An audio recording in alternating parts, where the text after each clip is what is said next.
Out in the Yukon, where forests press in and old equipment sinks into the ground, most people walk past rust and weeds without a second glance. That is where a strange sight appeared on the rim of an abandoned trommel. A thin smear of yellow on old steel. Not a nugget sitting in a pan, not a loose flake in gravel. A shine on the lip of a giant drum that had not turned in years. That small spark set off a season-changing chain of events. In the Klondike, a find like that does two things at once. It points to hidden value the old crews might have missed, and it sends a message to everyone who listens for mining news. Good news travels fast. Big news travels faster. The moment that shine appears, a crown becomes possible, and a target appears on a young miner's back. This story follows the pressure behind a $15 million bet, the fight with frozen ground that eats steel for breakfast, and the return to life of a rusted giant that older hands left behind. The season turns on money, time, and nerve. It turns on a machine that should have been scrapped and on a rumor that refused to die. The path ahead runs from panic to payoff, from breakdowns to breakthroughs, and from silence in the brush to loud weigh-ins in a gold room. The hook is simple, a flash of yellow in the wrong place. The result is not simple at all. But first, the reason that shine mattered so much needs to be clear. A commitment so large it could make a legacy or destroy it. In most mining seasons, caution wins. Keep the cuts steady, watch the fuel, pay the crew, and live to fight next year. This season did not follow that script. A massive piece of ground called Dominion Creek changed the rules. The price tag was $15 million. That number sets the tone for everything that follows. It is not just land. It is pressure with a clock attached. To give that pressure a clear target, a line was drawn. 5,000 ounces of gold in a single season. Imagine lifting more than 300 pounds of metal, one cleanup at a time, while cold weather creeps closer each week. That number is not just exciting. It is heavy. It demands long days, perfect timing, and almost no mistakes. Daily costs rise fast on ground like Dominion. Fuel for huge machines burns money every hour. Crews earn pay whether the wash plant is running or waiting for parts. Little failures turn into big bills. A pump coughs, a bearing screams, a hose fails, and half a day disappears. Permafrost turns soil into armor. Teeth on excavator buckets hit frozen layers and bounce. Breakdowns land at the worst moments. Any delay steals gold that could have paid for the day's diesel. The math never stops ticking. A parked machine is a cost center. A bad cut is a hole in the schedule. Shorten a shift and ounces slip away. Stretch a shift and iron breaks where replacements are hard to find. Every decision has a price. That is the balance beam of Dominion. Keep the plant fed, keep the mats catching, and keep the crew believing the target remains possible. Through all of that, the ground fights back. Some runs look strong and then fade. Some days feel empty and then end with a decent cleanup. Morale rises and falls with the scale. The season feels like a fist slowly closing, and the only way out is forward motion. That motion is what leads into the brush, where a giant from another era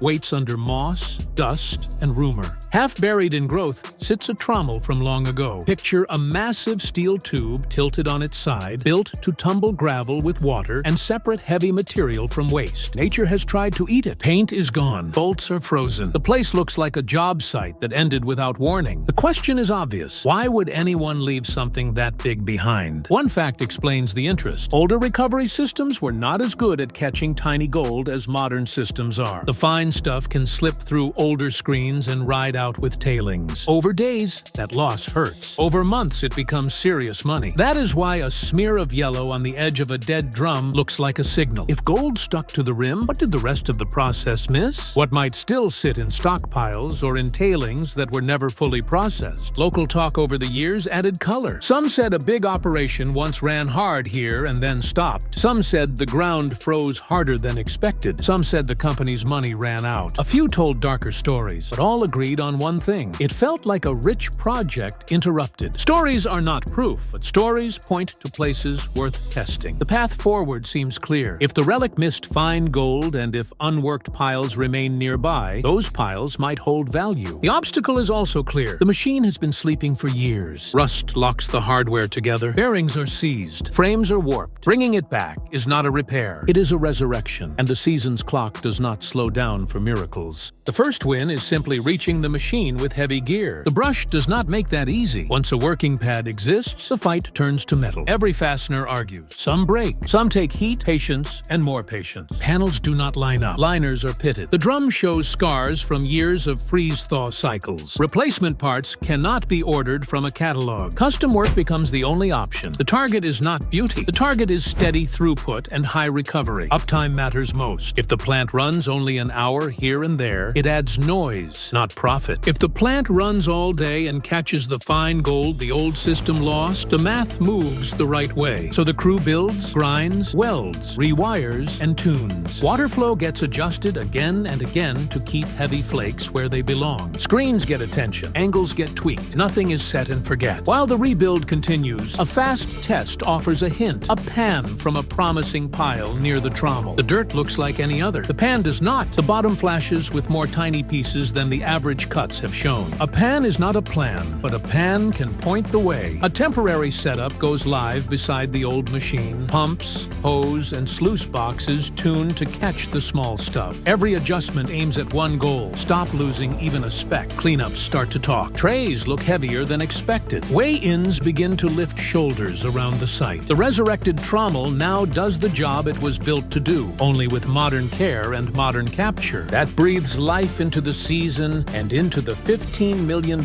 commitment behind it. Then another surprise shows up that is not metal at all. Stained pages with a story to tell. Inside a rusted locker sit oil-marked notebooks and loose pages. They are not clear blueprints. They are work notes, dates, rough coordinates, short comments about ground and results. The pattern is simple. The trommel did not always live where it now rests. It moved. It worked here, then there, following better pay. In mining, small notes can be worth a month of trial and error. A coordinate saves fuel. A comment about ground type steers a test cut. Breadcrumbs like these can be as useful as a tool chest, but the Klondike does not keep secrets for long. Truckers talk. Suppliers talk. A heavy cleanup sends rumors down the road before the mats are even rinsed. That is where the long-running rivalry becomes part of the tension. The name Tony Beats has weight in the Yukon. Large holdings, long memory, and a direct understanding of how value moves create pressure that does not show up on a spreadsheet. The rumor mill says word of the revived trommel, and the strong cleanups reached powerful ears fast. The same rumor mill says those old notes might point toward other hotspots, including places others control or want to control. Rumor is not confirmation, and rumor is not law. It is simply another force that can pull a season off balance. With or without the whispers, the daily grind continues. Pumps need checks. Belts need tracking. Bearings need grease. Nothing runs itself. The goal remains sharp. Keep feeding, keep catching, and keep the gold room busy. If the ounces stack up, the story becomes simple again. The ground pays or it does not. Results cut through noise. Even so, success carries a new risk. As totals rise, attention rises. The more the season wins, the more a single failure can hurt. The path forward leads into the sharpest edge of the year. Fast production, fast fixes, and a finish line that weather might erase without warning. A mining season turns into a scoreboard when jars line up in the gold room. Every cleanup becomes a checkpoint. With Dominion's main plant chewing through fresh pay and the revived trommel catching fine gold the old system left behind, production begins to feel like two engines pulling the same train. When both run, ounces rise. When either falters, the whole plan shakes. Breakdowns do not disappear just because the scale looks good. Cold mornings, slow starts. Hoses crack. Sensors cause confusion. One loose bolt in the wrong place creates a cascade of stoppages. Every fix costs time, and time is the only thing more precious than gold in a short season. The team spends long hours fine-tuning flow, angle, and feed rate. Each small gain adds up. The 5,000-ounce target stays alive on a whiteboard and in every conversation near the plant. Good weeks close the gap fast. Thin weeks demand patience and calm thinking. As totals climb, the financial pressure eases. The land purchase stops looking like a cliff and starts looking like a bridge across a deep river. The rumor circuit grows louder outside the site, pushing claims of numbers that smash old marks. Stories love big round totals. Ledgers prefer exact weights. Either way, the end game is simple. Keep the sluice fed, keep the capture high, and fight to the last workable day. The season ends on its own schedule. Snow Snow, ice, and frozen ground do not care about targets. When the last cleanup passes across the table, one fact stands tall. The target was not just met, it was greatly exceeded. Rumors point to totals climbing far past 5,000 ounces, with some talk of an 8,000-ounce season in reach. However the final count is read by fans, the takeaway inside the operation is clear. The giant bet did not sink the year. It saved it. The resurrected trommel and the main plant turned a risky plan into a strong